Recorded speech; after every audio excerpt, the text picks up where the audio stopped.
Friends, আমরা Paytm তো সবাই ইউজ করি, কিন্তু পেটিএম এর যে আমরা পোস্টপেড সার্ভিস মানে পেটিএম পোস্টপেড সার্ভিসে আমাদের যখন লিমিট দিয়ে দেয় তখন কিন্তু আমরা খুব খুশি হয়ে থাকি যে আমরা পেটিএম এর পোস্টপেড সার্ভিস পেয়ে গেছি বা আমরা একটা লিমিট পেয়ে গেছি, সেই লিমিটটা কিন্তু আমরা ইউজ করতে পারবো। কিন্তু সেই মজাটা কখন যে সাজায় পরিবর্তন হয়ে যাবে সেটি কিন্তু আপনারা যখন পেটিএম পোস্টপেড সার্ভিসটি ইউজ করবেন তখনই কিন্তু বুঝতে পারবেন। সো এই ভিডিওর মধ্যে আমি কিন্তু আপনাদের সঙ্গে শেয়ার করব যে পেটিএম পোস্টপেড ইউজ করাটা সঠিক কি বেঠিক আপনাদের সঙ্গে সম্পূর্ণ শেয়ার করব, এবং পেটিএম পোস্টপেড ইউজ করলে আপনাদের কি পরিমাণে চার্জেস দিতে হতে পারে, এবং আপনারা যদি যেটা ডিউ ডেটের আগেই যদি আপনারা বিল পেমেন্ট করে দেন তবুও আপনাদের কি কোনো পেমেন্ট দিতে হবে কিনা বা এক্সট্রা কোনো চার্জ দিতে হবে কিনা সেটি কিন্তু আপনাদের সঙ্গে শেয়ার করব। সো ফ্রেন্ডস, ভিডিওটি ভালো লাগলে ভিডিওটিকে লাইক করবেন, আর চ্যানেলে নতুন হলে চ্যানেলটি সাবস্ক্রাইব করবেন এই ধরনের আরো ইনফরমেটিভ ভিডিও পাওয়ার জন্য।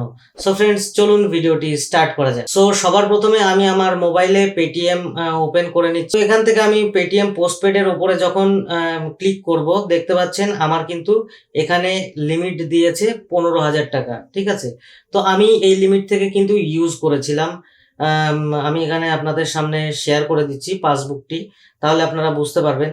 দেখতে পাচ্ছেন আমি কিন্তু এখানে ইউজ করেছি এবং আমার থেকে কিন্তু 346 টাকা 53 পয়সা কনভিনিয়েন্স চার্জ কিন্তু আমার এখান থেকে যখন আমি বিলটা পেমেন্ট করেছি তখন কিন্তু ডিডাক্ট করা হয়েছে।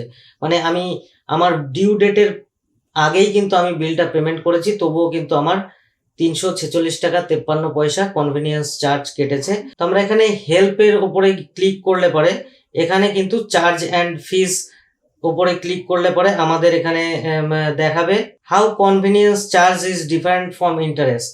এটা কিন্তু আমাদের কাছ থেকে ইন্টারেস্ট নিচ্ছে না, ইন্টারেস্ট কনভিনিয়েন্স চার্জেসের পরে কিন্তু আরো ইন্টারেস্ট অ্যাড হবে যদি আমরা ডিউ ডেটের মধ্যে বিলটাকে পেমেন্ট না করি।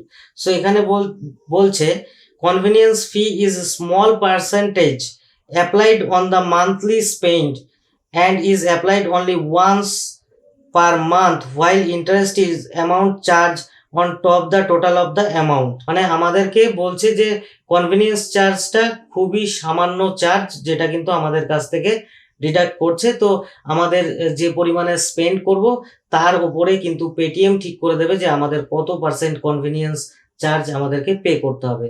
সো ফ্রেন্ডস, এই ভিডিওটি দেখার পরে আপনারা নিজেরাই ঠিক করে নেবেন যে আপনারা পেটিএম পোস্টপেড সার্ভিস ইউজ করবেন কিনা, বা এই ধরনের সার্ভিস মনে হয় আমার পেটিএম এর কাছ থেকে এক্সপেক্ট আমরা কিন্তু করি না।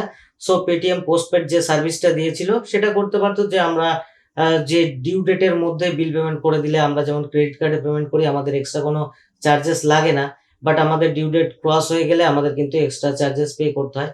তো সেরকম সিস্টেম রাখলে আমার মনে হয় বেশি ভালো হতো। বাট এই সিস্টেমটা যেটা দিয়েছে সেটাতে কিন্তু আপনাদের কনভিনিয়েন্স চার্জেসের নামে আপনাদের যে টাকাটা আপনারা ইউজ করবেন সেই টাকার কিন্তু ইন্টারেস্ট ঘুরিয়ে নিয়ে নিচ্ছে। তো ফ্রেন্ডস, আশা করি বুঝতে পেরেছেন যে পেটিএম পোস্টপেড সার্ভিসের নামে আমাদেরকে কিন্তু কি সার্ভিস প্রোভাইড করা হচ্ছে। সো আমিও প্রথমে জানতাম না, তো ব্যবহারের পরেই কিন্তু আমি জানতে পারলাম যে আমাদের কনভিনিয়েন্স ফিসটা এত পরিমাণে দিতে হতে পারে। আপনারাও যদি এরকম প্রবলেম ফেস করে থাকেন তো আমার ভিডিওর কমেন্ট বক্সে অবশ্যই কমেন্ট করে জানাবেন। এই ছিল পেটিএম পোস্টপেড এর রিয়েল কাহিনী। সো আশা করি ভিডিওটি ভালো লেগেছে। ভিডিওটি ভালো লাগলে ভিডিওটিকে লাইক করবেন এবং বন্ধুদেরকে শেয়ার করে জানিয়ে দেবেন যে তারাও যদি ব্যবহার করতে চায় তাদেরও কিন্তু এই ধরনের চার্জেস পে করতে হবে। সো আজকের ভিডিও এ পর্যন্তই, দেখা হবে পরের ভিডিওতে অন্য কোনো টপিক নিয়ে। ভালো থাকবেন, সুস্থ থাকবেন, ধন্যবাদ।